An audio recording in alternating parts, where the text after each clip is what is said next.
اہمیت رکھتی ہے، یاد رکھیں۔ اسی طرح بعض ایسی چیزیں جن سے نبی اکرم صلی اللہ علیہ وسلم نے خود علاج کیا ہو، وہ آپ کے سامنے کچھ رکھتا ہوں واقعات اور کچھ چیزیں جن سے خود نبی اکرم صلی اللہ علیہ وسلم نے علاج کیا ہو۔ لیکن ایک بات اس سے پہلے میں بتا دوں کہ جو باتیں حدیث میں آتی ہے کہ آپ صلی اللہ علیہ وسلم نے ان سے علاج کیا ہے،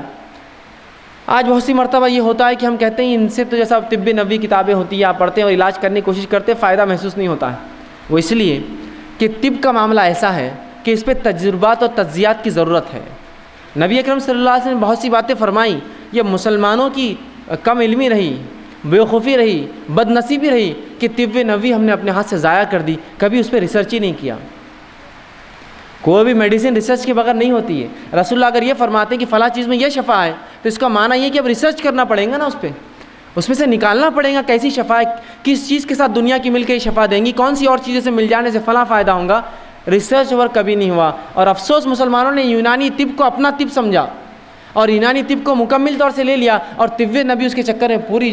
ختم ہو گئی کہ آج بہت ساری باتیں جو طب نبی میں الفاظ آتے ہیں وہ دوائیں کس کو بولتے ہیں ہم کو معلوم نہیں۔ وہ تو تبھی معلوم ہو سکتا تھا جب اس زمانے کے بعد سے لے کر مسلمان اس کو استعمال کرتے رہتے، اس پہ تجربات کرتے۔ افسوس کہ اتنا زبردست ذریعہ طب کا ہم نے کھو دیا۔ لیکن پھر بھی کچھ باتیں جو آتی رکھنے کی کوشش کرتا ہوں، وہ جس سے رسول اللہ صلی اللہ علیہ وسلم نے شفا کے لیے استعمال کی دواؤں کے طور پر۔ سب سے پہلے جو حدیث میں آتا ہے وہ یہ کہ آپ شہد سے علاج کیا کرتے تھے۔ ایک مرتبہ ایک شخص آیا اور کہ اللہ کے رسول صلی اللہ علیہ وسلم میرے بھائی کو پیٹ خراب ہو چکا ہے، اسے دست ہو رہے ہیں، آپ صلی اللہ علیہ وسلم نے کہا اسے شہد کھلاؤ۔ وہ گیا شہد کھلا کر آیا، کہا اللہ کے رسول اور بڑھ چکے ہیں، کہا اور کھلا، پھر اس نے کھلا کر آیا، کہا اللہ کے رسول صلی اللہ علیہ وسلم اور بڑھ چکے ہیں، کہا اور کھلا، 3 مرتبہ کھلانے کا حکم دیا۔ پھر وہ آ کر کہا اللہ کے رسول اور اس کے دست بڑھ گئے ہیں، تو کہا اللہ کی کتاب سچی ہے، تیرے بھائی کا پیٹ جھوٹا ہے، اسے اور کھلا شہد، اس لیے کہ اللہ نے شہد کے تعلق سے کہا اس میں شفا ہے، تو اللہ کی کتاب سچی ہے، تیرے بھائی کا پیٹ جھوٹا ہے، اسے اور کھلا۔ جب اور کھلایا گیا تو ان کو شفا مل گئی اس چیز سے۔ آپ دیکھ رہے ہیں جہاں شہد کھلایا گیا وہیں عقیدہ دیکھیے ساتھ میں، کھلا اس کو، اس میں شفا ہے، بس اگر کہہ دیا تو کہہ دیا، یہ نہیں کہ اور عموماً دیکھیں تو شہد کھلانے سے بہت سے لوگوں کے دست اور بڑھ جائیں گے، ظاہر تو یہ دکھتا ہے لیکن اس میں شفا ہے، وہ شفا اور فائدہ دیتا ہے۔ اس لیے کہ کبھی دست کا روکنا درست ہوتا ہے اور کبھی ان کا نکل جانا اچھا ہوتا ہے، تاکہ بیماری جو اندر ہے جراثیم پورے نکل جائے پیخانے کے ذریعے۔ تو کہا تیرا بھائی کا پیٹ جھوٹا ہے، اللہ کی کتاب سچی، اور کھلاؤ اس کو ایک بار، اور کھلایا، دست بند ہو گئے، شہد کے ذریعے شفا۔ اسی طرح آپ صلی اللہ علیہ وسلم نے زمزم کا استعمال کیا شفا کے لیے، اور فرمایا زمزم جس نیت سے پیا جاتا ہے اللہ اس میں شفا رکھتا ہے۔ تو یہ علاج بھی ہم کر سکتے ہیں کہ جب حج کو جانا ہو، عمرے کو جانا ہو، جو لوگ جاتے ہیں آپ ان کو کہیے کہ بھائی زمزم ہمارے لیے لائیے، یا خود گئے تو خوب پیجیے اس نیت سے کہ اللہ فلاں مرض کے لیے شفا، فلاں مرض کے لیے شفا، فلاں، اس لیے کہ زمزم جس نیت سے پیا تھا فرماتے ہیں اللہ نے اس میں شفا رکھی ہے اس پانی کے اندر، تو زمزم کا استعمال کیجیے دوا کے لیے۔ اسی طرح گائے کا دودھ یہ بھی بڑا مفید ہے، یاد رکھیے آپ صلی اللہ علیہ وسلم فرماتے ہیں کہ گائے کا دودھ پیا کرو، اس میں شفا ہے، اور اس کے پنیر کو کھایا کرو، اس میں بھی شفا ہے، اس لیے کہ گائے مختلف قسم کے جھاڑ کھاتی ہے جس کے وجہ سے اس کے دودھ میں شفا ہوتی ہے، لیکن اس کے گوشت میں بیماری ہے۔ کیا فرما رہے ہیں آپ صلی اللہ علیہ وسلم؟ گائے سے علاج کیا کرو، اس کے دودھ میں شفا ہے اور اس کے پنیر میں شفا ہے، لیکن فرمایا اس کے گوشت میں بیماری ہے۔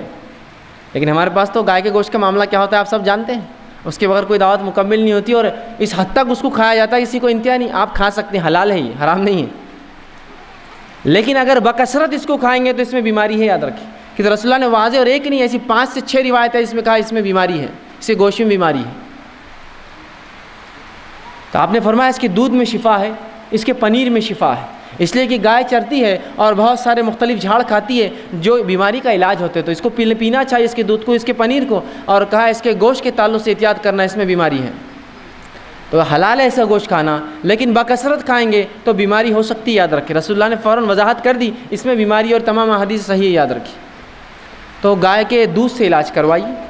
اسی طرح بچوں کو پلائیے، خود پیجیے بیمار ہو تو، بڑا شفا اس میں فائدہ ہے۔ اسی طرح آپ نے زیتون کے تیل کے تعلق سے کہا، زیتون کے تیل میں بھی شفا ہے، کوشش کریں کہ زیتون کا تیل ہم استعمال کریں۔ اب لیکن بہرحال اب کیسے استعمال کریں اس کو تو ظاہر سی بات ہے تجربات کرنے پڑیں گے۔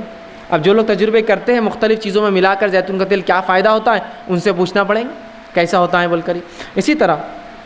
کلونجی میں آپ نے فرمایا شفا ہے، اور کلونجی کے تعلق سے فرمایا کہ کہ تم جو کالے دانے کلونجی جس کو کہتے ہیں اس کو اگر ساتھ کھایا کرو اس میں بڑی شفا ہے، اور فرمایا اس کے تعلق سے کہ جو اسے کھاتا ہے اس میں موت کے علاوہ تمام چیز کا جو ہے شفا ہے، تمام چیز کی سوائے موت کے، کلونجی،